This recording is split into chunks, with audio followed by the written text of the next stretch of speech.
US என் பேர் வெங்கேஷ் பிரசாந்த். நான் புளியம்பட்டியிலேருந்து வரேன். நான் இங்கிலீஷ் மீடியம் படிச்சிருந்தாலும் நான் இங்கிலீஷ் பேசுவேன், எனக்கு இங்கிலீஷ் மீனிங் தெரியும்.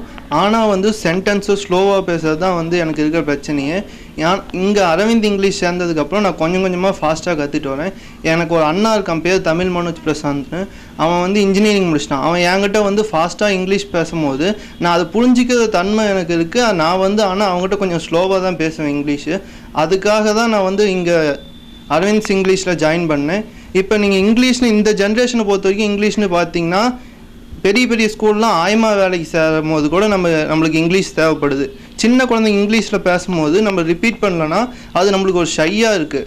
அதனால் இங்கிலீஷ் எல்லாருமே கற்றுக்கணுங்கிறது தான் என்னோடய ஆசை. இங்கே அரவிந்த் இங்கிலீஷில் என்ன ஸ்பெஷல்னால் ஃபைவ் ஃபிங்கர்ஸில் நம்மளுக்கு எல்லா இங்கிலீஷையும் கற்று தந்துடுறாங்க.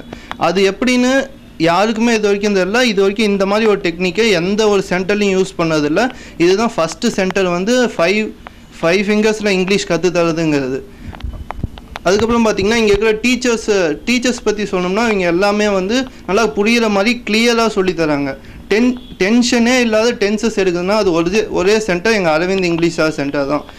இங்கே மெடிடேஷன் 11:08 to 11:13 வரைக்கும் அந்த 5 minutes மெடிடேஷனில் எனர்ஜி கிடைக்கணும்னா அது அரவிந்த் இங்கிலீஷ் கிளாஸில் மட்டும்தான் முடியுது. இங்கே டீச்சர்ஸ்லாம் நல்லா நடத்துகிறாங்க, நல்லா புரிகிற மாதிரி நடத்துகிறாங்க, ஹாப்பியாக நடத்துகிறாங்க. இப்போ என் பக்கத்தில் இருக்கிற ஃப்ரெண்டு கூட சொல்கிறான், என்னடா 5 வருடம் இங்கிலீஷில் கற்றுக்கிறியாமே அப்படின்னு எங்கள் ஊருக்கார பையன் சொல்கிறான். சில பேர் கையை பிடிச்சி பார்க்குறாங்க, என்னடா இங்கிலீஷியாக காணும் 5 வருடம் இங்கிலீஷ் கற்றுக்கிற அப்படின்னு சொல்கிறாங்க. ஆனால் அதுக்கெலாம் நான் ஃபீல் பண்ணதில்லை. ஏன்னா என்னை பொறுத்த வரைக்கும் இங்கே இங்கிலீஷ் நான் கற்றுக்கிறேன். நான் ஸ்பீடாக பேசுறதுக்கு தான் நான் இங்கே இங்கிலீஷ் கற்றுக்க வந்தேன். இப்போ இங்கேருந்து என்ன சொல்ல வரேன்னா 2 months இங்கிலீஷ் கற்றுக்கிறதுங்கிறது கொஞ்சம் கஷ்டமான விஷயந்தான். இருந்தாலும் 26 எழுத்தை 2 மாதத்தில் எப்படி மாற்றி போடலாம், இதை நீங்கள் யோசிச்சு பாருங்கள். இப்போ எங்கள் அரவிந்த் சார் இதை தான் சொல்கிறாரு, எல்லோரும் ஃப்ரீயாக கற்றுக்கோங்க, டென்ஷன் இல்லாமல் கற்றுக்கோங்க, எப்பயுமே மனசை ஃப்ரீயாக வச்சுருங்க, ஆல் ஹெல்பிங் மைண்டோடு இருங்க, ஃப்ரீயாக இருங்க அப்படிங்கிறத எங்கள் அரவிந்த் சார் எல்லாத்துக்கும் சொல்லிட்டு வருது. ஸோ அரவிந்த் இங்கிலீஷில் சேருங்க, ஃப்யூச்சரை பிரைட்டாக வச்சுக்கோங்க. தேங்க்யூ.